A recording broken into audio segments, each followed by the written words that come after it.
বিশ্বকাপ শেষে এবার শুরু আসল যুদ্ধ, ট্রান্সফার মার্কেট।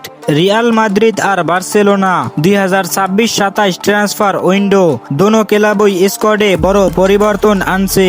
আজ জানবেন কোন ডিল কনফার্ম, কোনটা শুধু গুঞ্জন, আর কোন তারকা ক্লাব ছাড়তে পারেন। প্রথমে যাই রিয়াল মাদ্রিদে। মার্ক কুকুরেলা চেলসি থেকে কনফার্ম। লেফট ব্যাকে গতি, ডিফেন্স আর অ্যাটাক, তাকে আনা হয়েছে তিনটাই বাড়াতে। ইব্রাহিমা কোনাতে ফ্রি ট্রান্সফার।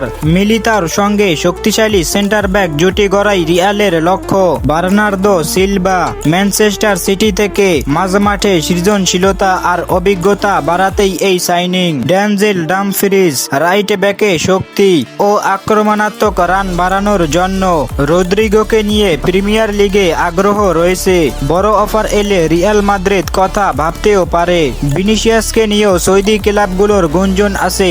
এবার আসি বার্সেলোনায়। জোয়ান গার্সিয়া নতুন সিজনে 1 নাম্বার গোলকিপার।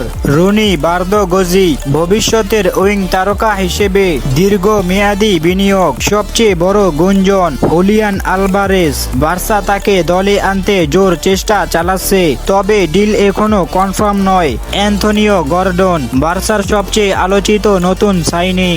ও পেদ্রো পোরোকে নিয়েও আলোচনা রয়েছে। লেভানদস্কিকে ঘিরে সৌদি আরবের আগ্রহ রয়েছে। বয়সের কারণে বড় অফার এলে বার্সা সিদ্ধান্ত নিতে পারে। রাফিনিয়ার ভবিষ্যৎও অনিশ্চিত।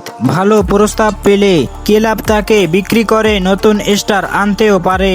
রিয়াল মাদ্রিদ ইতিমধ্যেই ডিফেন্স ও মিডফিল্ড শক্ত করেছে, আর বার্সেলোনা এখনো বড় এক ফরওয়ার্ড সাইনিং এর অপেক্ষায়। ট্রান্সফার উইন্ডো এখনো খোলা, তাই সামনে আরো বড় চমক আসতেও পারে।